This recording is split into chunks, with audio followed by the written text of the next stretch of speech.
شامی صاحب، فیصل واوڈا پر بھی ہم آتے ہیں بڑی، انہوں نے کیونکہ اہم جو ہے وہ آج بات کی ہے، وہ کس طرف اشارہ کر رہے ہیں اور کیا اس سے ہو سکتا ہے، لیکن آج آپ کی کوئی اہم ملاقات بھی ہوئی ہے۔ ایران کے جو کونسل جنرل ہیں لاہور میں، عزت مآب مہران مواحد صاحب، وہ تشریف لائے تھے میری مداحت پرسی کے لیے۔ اچھا۔ اور اس وقت ہمارے سلمان غنی صاحب اور سجاد میر صاحب بھی وہیں تشریف رکھتے تھے، نصر اللہ ملک صاحب بھی تھے، مدثر اقبال صاحب بھی تھے، اچھا، اور سب سے بڑھ کے ڈاکٹر پروفیسر عبدالرحمن صاحب بھی تھے، صحیح، ہمارے عمر شامی صاحب بھی تھے، عثمان شامی صاحب بھی تھے۔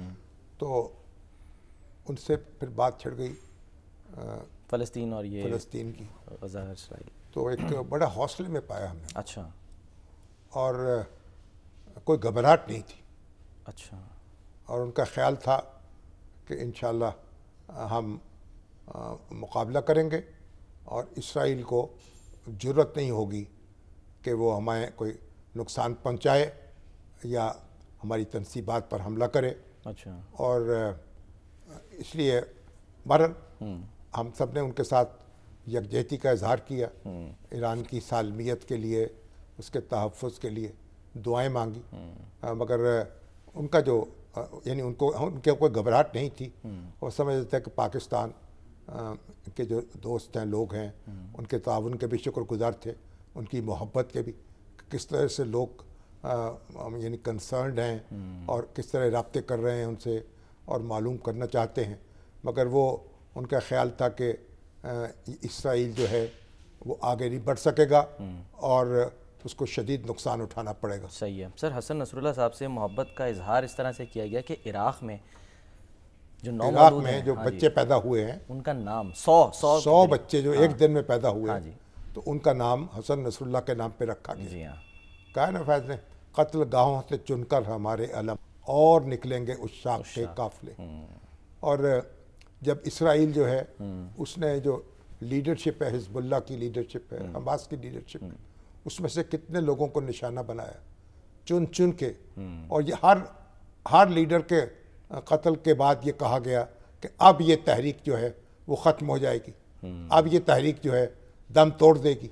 لیکن آپ دیکھیں کتنے لوگ شہید ہو گئے، اور کتنے لیڈر جو ہیں انہوں نے جہان فانی کو چھوڑ کر دار البقاء کا رخ کر لیا۔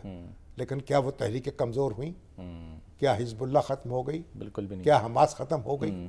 تو اسرائیل کو اور اس کے پشتیبان امریکہ کو اور یورپی طاقتوں کو یہ بات سمجھنی چاہیے۔